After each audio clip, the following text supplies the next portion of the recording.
अगर आप त्योहारों की तैयारी में मिठाई बनाने की सोच रहे हैं तो ये वीडियो आपके लिए है, क्योंकि देश में अचानक ऐसा हुआ है कि ब्लिंकिट, ज़ेप्टो, स्विगी, इंस्टामार्ट जैसे जो क्विक कॉमर्स ऐप्स हैं उस पर अब आप मनचाही चीनी खरीद नहीं पाएंगे।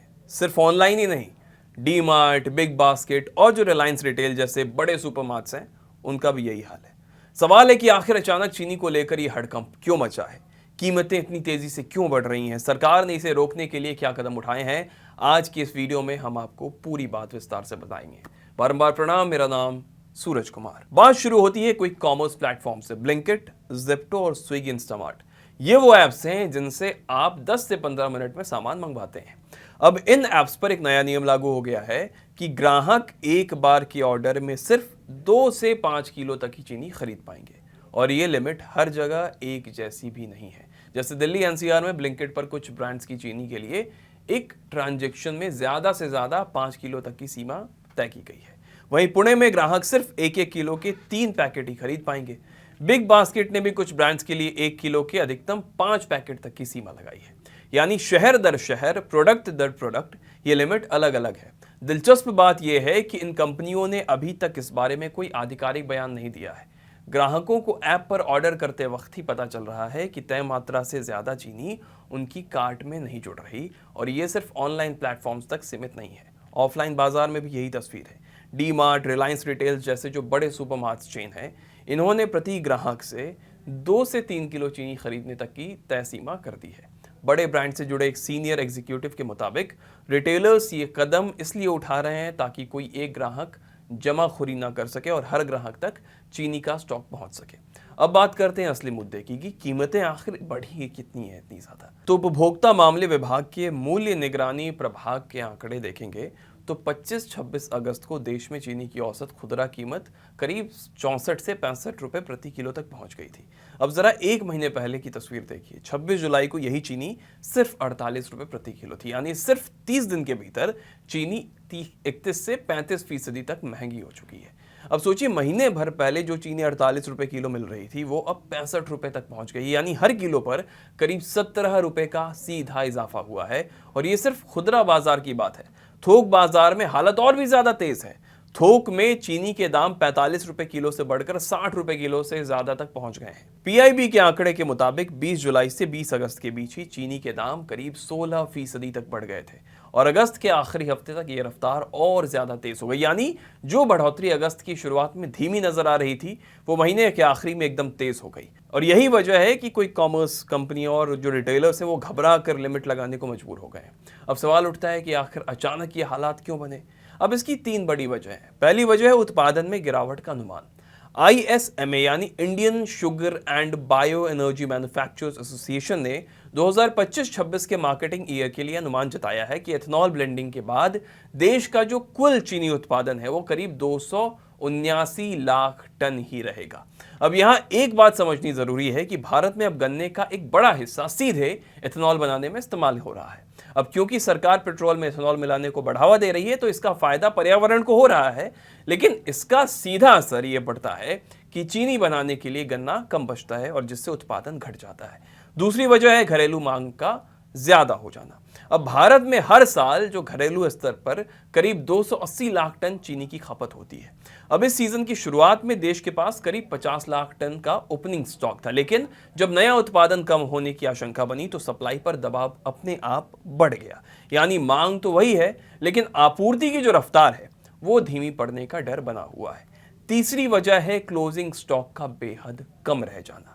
ISMA के मुताबिक सितंबर के आखिरी तक देश का क्लोजिंग स्टॉक घटकर सिर्फ 35 लाख टन रह जाएगा, और ये आंकड़ा पिछले कई सालों के मुकाबले काफी कम है। यानी बफर स्टॉक जो किसी भी इमरजेंसी के लिए बचा रहता है वो भी सिकुड़ता जा रहा है। और अब इन तीनों वजहों को ठीक ठीक से पीछे एक और फैक्टर है, और वो है timing.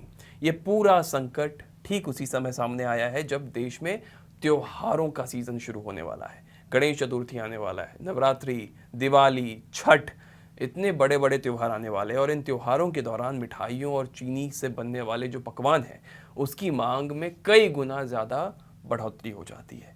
Sweet shops, bakery, food business से जुड़े लोग भी इस दौरान बड़ी मात्रा में चीनी खरीदते हैं, और जाहिर है इसी वजह से दुकानदार और प्लेटफॉर्म्स दोनों ही स्टॉक को लेकर सतर्क हो गए हैं और यही सतर्कता खरीद पर लिमिट के तौर पर सामने आ रही है। तो सोचिए, एक तरफ उत्पादन घटने का अनुमान है, दूसरी तरफ त्योहारों की वजह से बढ़ते दाम है और उसकी मांग है, और तीसरी तरफ क्या है, घटता हुआ स्टॉक। ये तीनों चीजें मिलकर ही चीनी की कीमतों में इस बड़े उछाल की वजह बनी है। अब जरा सोचिए कि इसका सीधा असर आपकी और हमारी रसोई पर कैसे पड़ेगा। त्योहार के सीजन में हर घर में मिठाई बनती है, पकवान बनते हैं। ऐसे मौके पर चीनी की खपत वैसे भी दोगुनी तिगुनी हो जाती है, और अगर एक महीने में चीनी के दाम में 17 रुपए प्रति किलो तक बढ़ोतरी हो गई है तो जाहिर है इसका सीधा असर आम परिवार के महीने के राशन बजट पर पड़ेगा। सिर्फ घरों की बात नहीं है, मिठाई के दुकान, बेकरी, छोटे बड़े फूड बिजनेस, ये सब भी चीनी पर निर्भर हैं। तो जब कच्चे माल की कीमत बढ़ती है तो जाहिर सी बात है आगे चलकर मिठाइयाँ, बेकरी प्रोडक्ट्स के दाम भी बढ़ते हैं। यानी असर सिर्फ किचन तक महदूद नहीं है, पूरे बाजार तक फैलने की आशंका है। अब बात करते हैं इस पूरे संकट से निपटने के लिए सरकार क्या क्या कदम उठा रही है। सबसे पहला और बड़ा कदम है चीनी के आयात को मंजूरी। केंद्र सरकार ने पिछले हफ्ते 10 लाख टन कच्ची चीनी के इंपोर्ट को हरी झंडी दे दी है, और सिर्फ इतना ही नहीं है, इस आयात को टैक्स फ्री भी कर दिया गया है ताकि आयातित चीनी जो है सस्ते दाम पर जल्द से जल्द बाजार में पहुंच सके और कीमतों पर लगाम लग सके। दूसरा कदम है निर्यात पर रोक। सरकार ने चीनी के एक्सपोर्ट पर 30 सितंबर 2026 तक के लिए पूरी तरह से रोक लगा दी है। इसका मकसद साफ है कि जो चीनी देश में बन रहा है वो देश के ही अंदर खपत हो, बाहर न जाए, ताकि घरेलू बाजार में सप्लाई बनी रहे। और तीसरा कदम है स्टॉक लिमिट। सरकार ने बड़े खरीदारों यानी थोक व्यापारियों और डीलरों के लिए स्टॉक रखने की जो सीमा है उसको तय कर दी है। नए नियम के मुताबिक जो डीलर महीने में 10 मीट्रिक टन से ज्यादा चीनी का कारोबार करते हैं वो 15 दिन की खपत से ज्यादा का स्टॉक अपने पास जमा नहीं रख सकते हैं। और इसके अलावा डीलरों के लिए 30 नवंबर तक ज्यादा से ज्यादा 400 टन तक की जो स्टॉक लिमिट है वो तय कर दी गई। अब इन नियमों के पीछे जो सरकार मकसद बता रही है वो है जमाखोरी को रोकना, क्योंकि जब भी किसी जरूरी चीज की कीमतें तेजी से बढ़ती है तो कुछ व्यापारी भारी मात्रा में स्टॉक जमा कर लेते हैं और इस उम्मीद में कि आगे दाम और ज्यादा बढ़ेंगे। अब इससे बाजार में असली किल्लत और ज्यादा बढ़ जाती है। इसी को रोकने के लिए सरकार ने सभी राज्यों को सख्त निर्देश दिए हैं कि बाजारों में चेकिंग बढ़ाई जाए ताकि जमाखोरी और इस तरह की जो चीजें हैं उस पूरी तरह से उस पर लगाम लग सके। सरकार का यह भी कहना है कि घरेलू मांग को पूरा करने के लिए देश में पर्याप्त चीनी उपलब्ध है और मौजूदा जो कदम है वो सिर्फ बाजार में संतुलन बनाए रखने के लिए उठाए जा रहे हैं। अब देखने वाली बात यह है कि क्या ये सारे कदम मिलकर चीनी की कीमतों पर लगाम लगा पाते हैं। आयात की जो चीनी है वो पहुंचने में कितना वक्त लगता है, और तब तक त्योहारों की जो सीजन की जो मांग है वो अपने पूरे उफान पर होगी। ऐसे में अगले 1-2 महीने जो है वो बहुत अहम रहने वाले हैं। तो अगर आप त्योहार के लिए चीनी खरीदने का सोच रहे हैं तो बेहतर होगा कि ज़रूरत के हिसाब से थोड़ा थोड़ा और समय समय पर खरीदारी करें, ताकि ना तो जमाखोरी को बढ़ावा मिल सके और ना ही आपको आखिरी वक्त पर परेशानी हो।